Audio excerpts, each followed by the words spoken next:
أعوذ بالله من الشيطان الرجيم. بسم الله الرحمن الرحيم.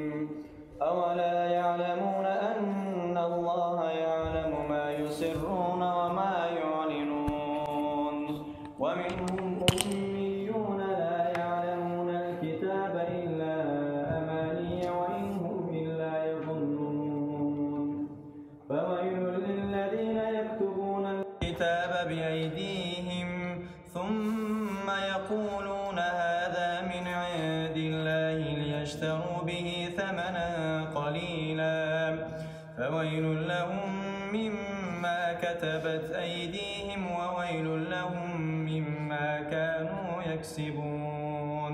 وقالوا لن تمسنا النار إلا أياما معدودة قل أتخذتم عند الله عهدا فلن يخلف الله عهده أم تقولون على الله ما لا تعلمون بلى من كسب سيئة وأحاطت به خطيئته فأولئك أصحاب النار هم فيها خالدون. والذين آمنوا وعملوا الصالحات أولئك أصحاب الجنة